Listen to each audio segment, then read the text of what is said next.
नमस्कार, हमारा नाम है समरीन और आपने देखना शुरू कर दिया है लाइव सिटीज। देखिए, अब से कुछ देर पहले बड़ा ऐलान हो गया है। आपको बता दें कि चुनाव आयोग ने अब से कुछ देर पहले चुनाव की तारीखों का ऐलान कर दिया है। बड़ी बात यह है कि इस बार चुनाव 2 फेज में होंगे। बिल्कुल सही सुन रहे हैं आप। इस बार चुनाव 2 फेज में होंगे, यानी कि पहली वोटिंग 6 तारीख को होगी और दूसरी वोटिंग होगी 11 तारीख को और 14 तारीख को नतीजे आ जाएंगे। यानी कि 14 तारीख को पता चल जाएगा कि आखिर बिहार में किसकी सरकार होगी। लेकिन ऐसे में जान लेना बेहद जरूरी हो जाता है कि आखिर जब बड़ा ऐलान हो गया है तो इस पर जनसुराज की प्रतिक्रिया क्या है। तो आइए फिर इस मुद्दे को लेकर के सीधी बातचीत करते हैं जनसुराज के राष्ट्रीय अध्यक्ष उदय सिंह जी से। सबसे पहले बहुत शुक्रिया बातचीत के लिए। धन्यवाद समरीन। जी, सबसे पहले तो हम आपसे जानना चाहेंगे कि चुनाव की तारीखों का ऐलान हो गया है। इस पर आपकी पहली प्रतिक्रिया क्या है?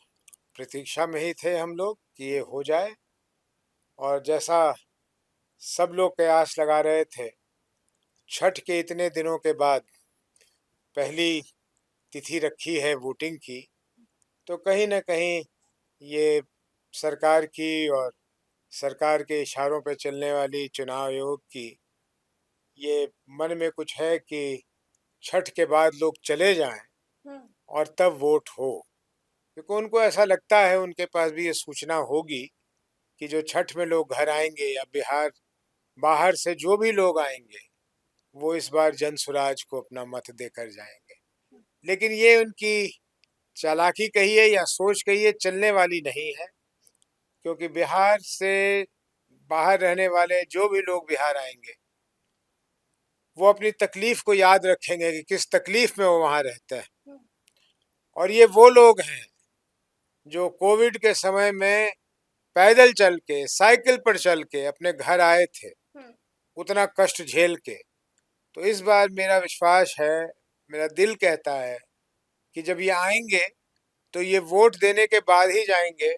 वोट देने के बाद ही हाँ, जाएंगे? चाहे इनको कितनी भी कष्ट हो फिर जाने में। नौकरी करते हैं वो, उनके ऊपर उनके मालिक हैं। उनके मालिक हैं, वो अपने मालिकों से हाथ जोड़ेंगे और कहेंगे कि हम अपने भविष्य के लिए हम्म। अपने जीवन के 10 दिन जो हम आपकी सेवा करते उससे छीन रहे हैं।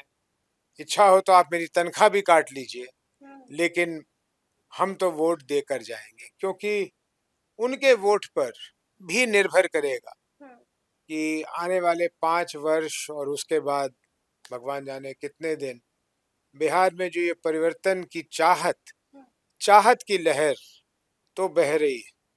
और इस चाहत की लहर में बिहार से बाहर से आने वाले लोग ज़रूर सहभागिता अपनी हम्म। दर्ज कराना चाहेंगे। लेकिन बड़ी बात यह है कि 2 चरणों में इस बार वोटिंग होने जा रही है। पिछली बार 3 चरणों में वोटिंग हुई थी। आपको क्या लगता है कि जब 2 चरणों में वोटिंग होगी तो इसका कितना फायदा या फिर इसका कितना नुकसान झेलना पड़ सकता है? देखिए, 3-4 दिनों के अंतराल में, 5 दिनों के अंतराल में चुनाव होते हैं। तो मेरा व्यक्तिगत मानना तो ये है कि जो दलें वर्षों से काम करके वो काम नहीं कर पाई है, तो 5 दिनों में उसको कितना अंतर होगा।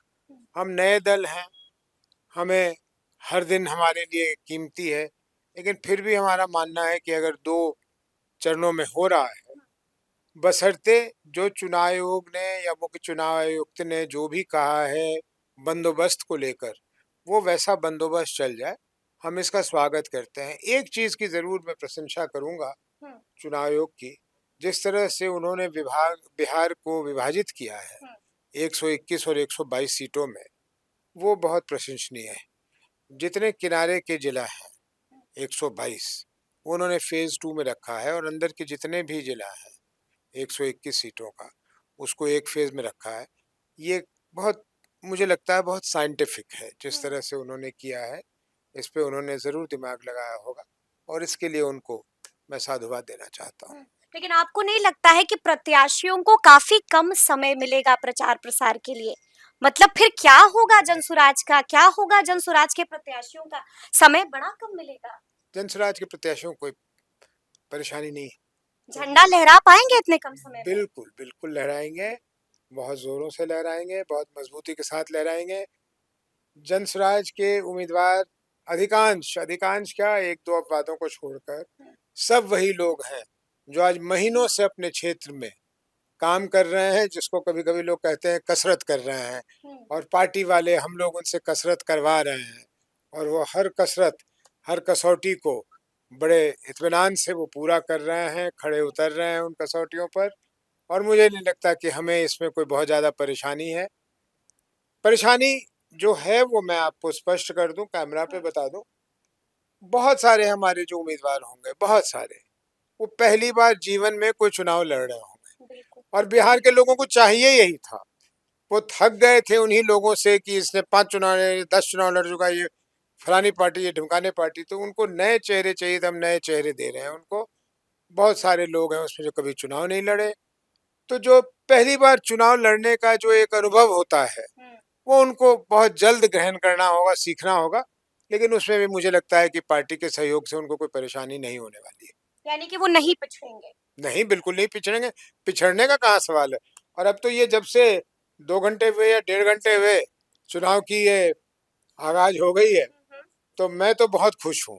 बहुत खुश हैं आप। बहुत खुश हूँ, जी। क्योंकि ये जितना खिंचा जा रहा था उतना लग रहा था और कब और कब। हम्म। तो हम तो बहुत खुश हैं। और बस बिहार के दुख भरी दिनों का मेरे ख्याल से हम्म। 5 हफ्तों में, 6 हफ्तों में अंत होने वाला है। एक नई व्यवस्था बनेगी, बिहार के लोगों की व्यवस्था बनेगी। अभी एक इंटरव्यू में किसी ने कहा कि जनसुराज अस्वस्थ है, कि जनसुराज की सरकार बनने वाली है। मैं कहा नहीं, बिहार की जनता की सरकार बनने वाली है। हम तो प्लेटफॉर्म है, हम तो माध्यम है। हम तो माध्यम है, लेकिन 9 तारीख को आप लोग अपने प्रत्याशियों की पहली सूची जारी करने जा रहे हैं, तो सब यही जानना चाह रहे हैं कि कितने सीटों पर ये सूची जारी कीजिएगा आप अब लोग? तो भाई, अगर 9 तारीख को कर रहे हैं, हाँ। तो अगर तिथियों के अनुसार भी चले, तो 4 या 5 दिन में दूसरी सूची भी जारी हो जाएगी। और उस बीच में हम कुछ, मान लीजिए एक दो ना करें, 5 भी करें, लेकिन उन्हीं 5 दिनों के अंतराल में मोटे तौर पे हमें भी करना होगा। प्रत्याशियों को समय तो जितना दे सकते हैं वो देंगे। तो 9 तारीख को कर रहे हैं, तो समझिए कितने सीटों पर 9 दस तारीख ग्यारह को? तक 9 तारीख को। अब तो और भी क्लियर हो गया कि भाई बहुत इतने करीब में है इलेक्शन की तिथियां। 100, 90, 100, 110, 120 कर देंगे हम। कोई बहुत परेशानी नहीं। 90, 100, 110, 120। हाँ, ये हम किसी के लिए रुके थोड़े हुए हैं। लेकिन ये कहते हैं ना कि रिवीजन जितना हो जाए उतना अच्छा है। तो रिवीजन कर रहे हैं, लोग लगे हुए हैं, प्रशांत जी भी लगे हुए हैं, हम लोग भी लगे हुए हैं। आधी आधी रात को बैठ के हो रही है, लोग आ रहे हैं, अपनी अपनी बात रख रहे हैं। अभी भी जो आ रहा है। हमने देखा कि एक दिन तो आप 1 बजे रात में लाइव आ गए हाँ, थे। लाइव आ गए। वो मैं अपने पूर्णिया के लोगों को कुछ बिल्कुल। उनसे संवाद कर रहा राय था, शुमारी कर रहे थे। रायशुमारी कर रहा था। लेकिन अभी भी जो लोग हम्म।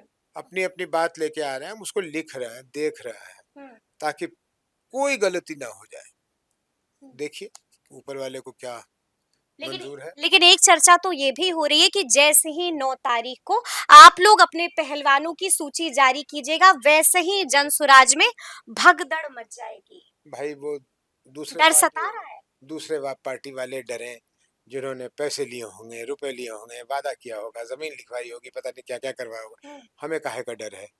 शुचिता के साथ हमारे सारे उम्मीदवारों ने काम हंगामे का किया है। डर, बिल्कुल लिखित भगदड़ का डर, काय का भगदड़, काय का भगदड़, काय का हंगामा, काय का भगदड़। क्योंकि एक सीट पर एक कई एक पहलवान चीज तैयारी कर रहे एक चीज मैं आपको बता दूं। जी।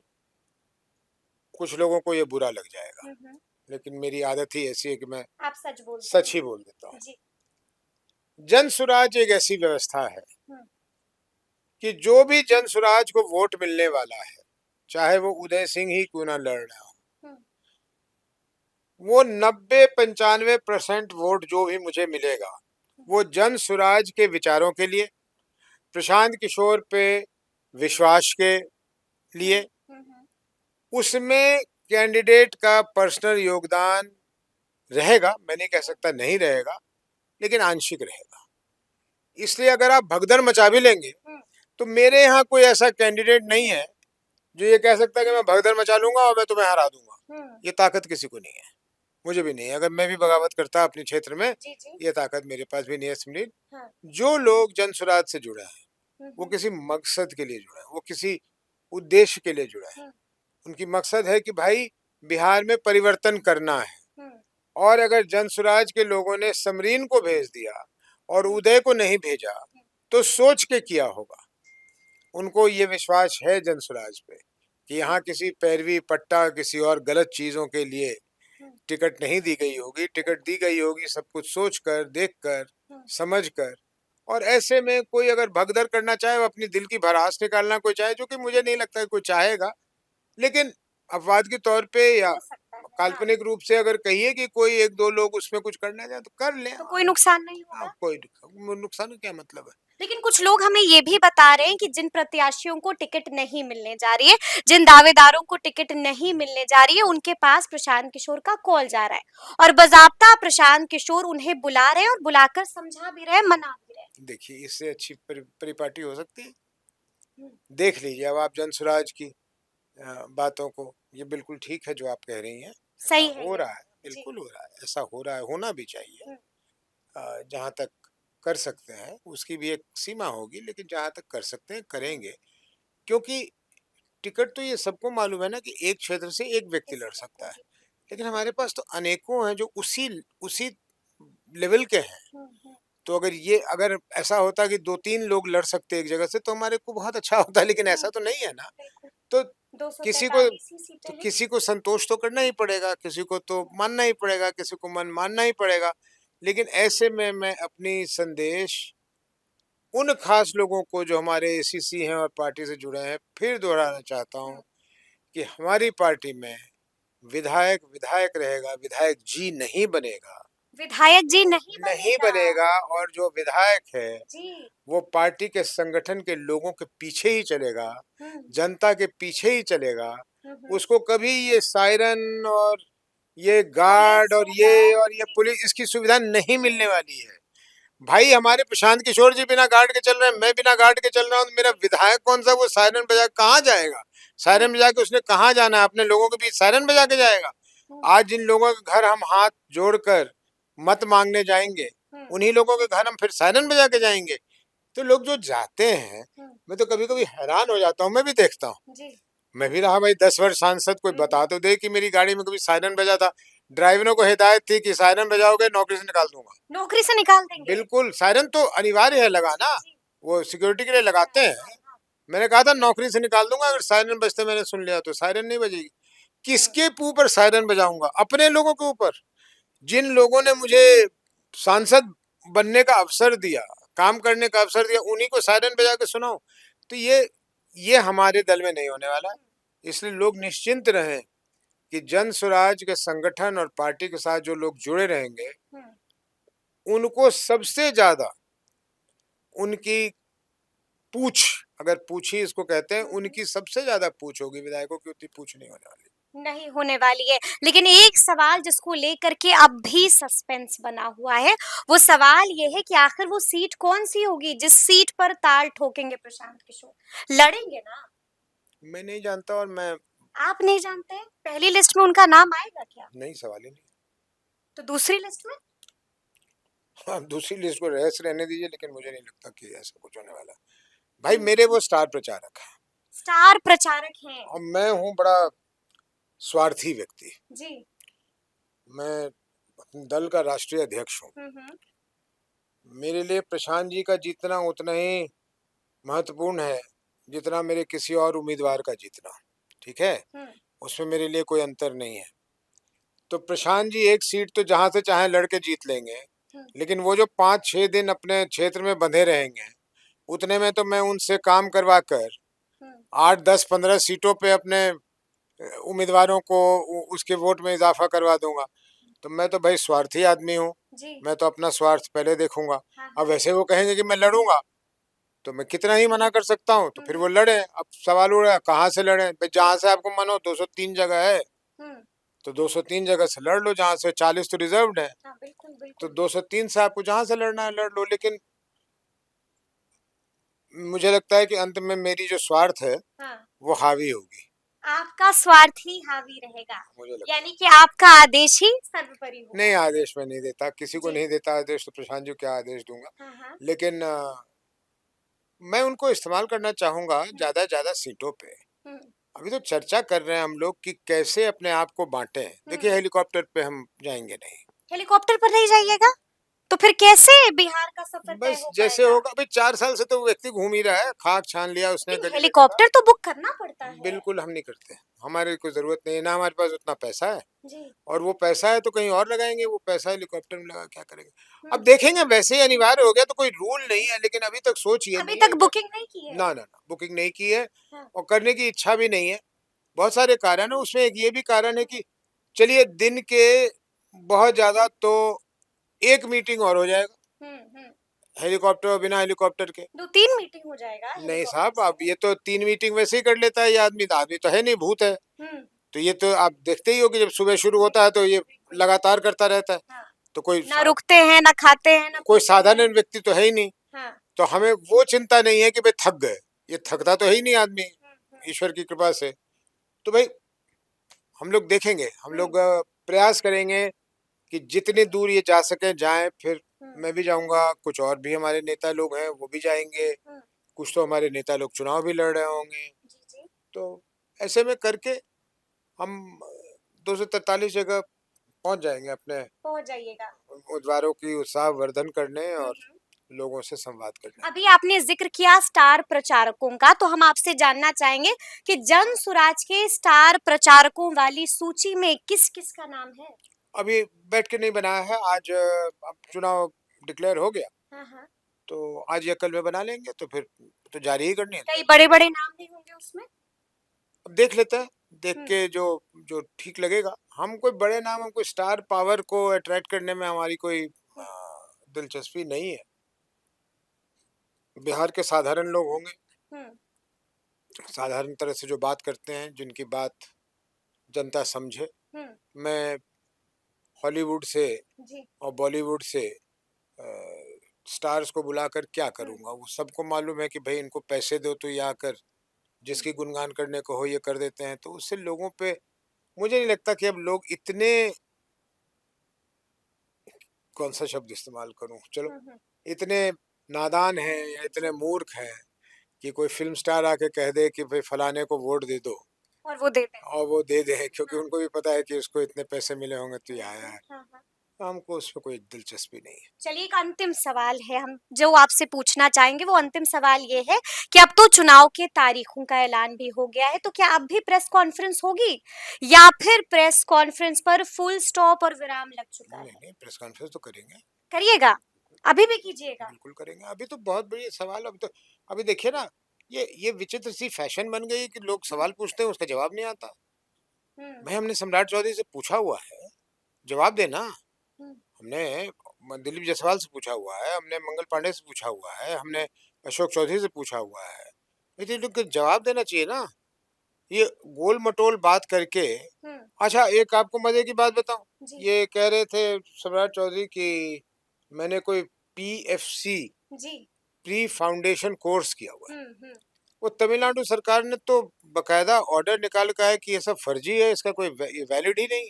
हुँ, तो ये तो इनवैलिड चीज करके अपने घूम रहे हैं कि मैं पीएफसी मैंने की हुई है, तो हुँ, पीएफसी तो वैलिड ही नहीं है भाई, पीएफसी तो इनवैलिड है, उनको पता होना चाहिए। हुँ, तो ये फिर गलत बयानी कर रहे थे टेलीविजन पे ही, हुँ, हुँ, और वो न्यूज़ 24 के कॉन्क्लेव में। कॉन्क्लेव में जी, जी, कि जी। मैंने पीएफसी किया। भाई पीएफसी का क्यों मान्यता ही नहीं है? हुँ, तो भाई ये जवाब दें कि यानी कि इन्होंने फिर फँस गए हैं सम्राट चौधरी। फिर क्या फंस गए? एक ही बार के फंसे हुए निकल ही नहीं रहे, अच्छा। निकलना ही नहीं चाहते। आपने 10वीं कब की? हुँ, बल्कि चलो उसको भी छोड़ देते हैं। हम पूछ रहे हैं कि आपके की आपकी जन्म तिथि क्या है? हुँ, हुँ, साल बता दीजिए। ठीक है। बता दिए ना हुँ, कि आपका जन्म कौन से वर्ष में हुआ था, हुँ, क्योंकि आप कहेंगे कि एफिडेविट में तो उदय सिंह का भी गलत लिखा है, हुँ, कहीं 44 लिखा है, कहीं 51 लिखा है। चलो मान लेते हैं। हुँ, तो आप ही बता दीजिए, आप 51 साल के नहीं थे 2020 में, तो आप कितने वर्ष के थे? आप कौन से वर्ष में पैदा हुआ है? बिल्कुल। उदय सिंह तो कोई पूछेगा तो बता देगा 9/11/1952 में पैदा हुआ। हुँ, हुँ, तो जिसको जो गिनना है गिन लो, को 44 गिन लो, 51 गिन लो, इलेक्शन कमीशन है उसको 101 गिन लो, जो गिनना है गिन लो। हुँ, लेकिन मेरी जन्म की तिथि नहीं बदलेगी। बिल्कुल। जहां हुँ, दिया हुआ है पासपोर्ट से लेके हर जगह वो 9/11/1952 दिया हुआ है। उसे जिसको जोड़ना है जोड़ लो। तो सम्राट जी भी एक जन्म तिथि दे दें कि मैं इस साल में पैदा हुआ हूँ, इस दिन को इस महीने में पैदा हुआ हूँ। ये तो सबको याद होगा। इतने बुरे तो वो है नहीं कि लोग भूल गए कि वो इंदिरा गांधी के जन्म से और नेहरू जी के निधन से उसको जोड़ेंगे कि उसके बाद हुआ था, उसके पहले हुआ था। तो अपनी जन्म तिथि दे दें, बात खत्म हो गई। उसके बाद देख लिया जाएगा। और नहीं करेंगे तो मैं आपके चैनल से कह दूं, हम लोग उस दिन राज्यपाल से मिलने गए थे। जिस दिन राज्यपाल जी से तो मुलाकात नहीं हुई, लेकिन उनके प्रधान सचिव को हम लोग दे के आए थे और कुछ वक्त दिया था। और मैंने कहा था कि वो वक्त खत्म हो जाने के बाद हम दूसरी चीजें भी करेंगे। तो कोर्ट जाना होगा, दूसरी चीजें करेंगे, कोर्ट जाएंगे भाई। अच्छा। हम तो भाई हमने कोई ये तमाशा के लिए थोड़ी खड़ा किया है। हम तो इसको सिद्ध करके देंगे बिहार के लोगों को कि भाई आप कैसे लोगों पे विश्वास कर रहे हो। ये लोग विश्वसनीय है ही नहीं। आप इनको अपने सत्ता सौंपने की बात कर रहे हो। इनको तो मैं घर के बाहर के कमरे में इनको कोई सामान रखकर इनको रखने में मुझे डर होगा कि पता नहीं क्या रखेंगे, क्या ले जाएंगे। एक बताइए, इनका अध्यक्ष है, वो कॉलेज का चोर है, उसे कॉलेज ही चोरी कर ली। अब हत्या के कांड में आरोपी है, उसकी केस हम लोगों ने फाइल की हुई है हाई कोर्ट में, और वहां भी चलेगी, किशनगंज में भी चलेगी। एक व्यक्ति है जो वो करते हैं, एक व्यक्ति है जिन्होंने पता नहीं नरसंहार में जिनका जैसे जिनकी संलिप्तता सामने आ रही है। तो हम लोग तो उठाएंगे इसे प्रेस कॉन्फ्रेंस। प्रधानमंत्री मोदी को भी आप लोगों ने पत्र लिखा था, जी प्रधानमंत्री नहीं, कोई जवाब नहीं मिला और वो बहुत दुखद है। क्योंकि मैं भले उनके दल में नहीं हूँ, उनका आलोचक हूँ या जो हूँ, लेकिन मैं फिर भी मानता हूँ कि राजनीति में थोड़ी सी स्वच्छता पे उनका ध्यान जरूर होगा, थोड़ी सी विश्वास उनको होगी। लेकिन ऐसा लगता है कि वो या तो उनके संज्ञान में नहीं लाया। अब मैं ये तो सुनिश्चित कर नहीं सकता कि प्रधानमंत्री पढ़ ही लें, लेकिन हम आशा करते हैं कि एक राजनीतिक दल उनको पत्र लिखे तो उसको जरूर वो पढ़ लेंगे या उसका सारांश कोई उनको जाके बता देगा। लेकिन अभी तक कोई जवाब नहीं आया। बहुत बहुत कष्ट होता है इस बात से। और एक और बात बता दूं कि जनसुराज की व्यवस्था बनेगी और कोई पत्र लिखा करेगा तो तुरंत संज्ञान लेके उसको सिर्फ औपचारिक उत्तर नहीं, उसको पूरे उसको सही जवाब जाए कि सॉल्यूशन भी कीजिएगा। बिल्कुल सॉल्यूशन करेंगे, या सॉल्यूशन नहीं हो सकता तो उसका कारण बताते हुए उसको पत्र जरूर लिखेंगे। तो अगली प्रेस कॉन्फ्रेंस कब, और इस बार निशाने पर कौन? निशाने पे तो आप जिसका नाम लीजिएगा उसी कर देंगे, उसमें क्या है जी। सब कोई मतलब ऐसी भ्रष्ट व्यवस्था कल्पना में भी कोई सोच नहीं सकता है। कोई कल्पना नहीं कर सकता कि किस तरह की भ्रष्ट व्यवस्था है। तो करेंगे, प्रेस कॉन्फ्रेंस तो होता रहेगा, लेकिन मुख्य निगाह इन लोगों पे है जिन लोगों के लिए पहले बोला हुआ है कि भाई तुम लोग मतलब बेशर्मी से निकल जाते हैं। कहते हैं मैं एफिडेविट करता हूँ, मैं बोलता नहीं हूँ।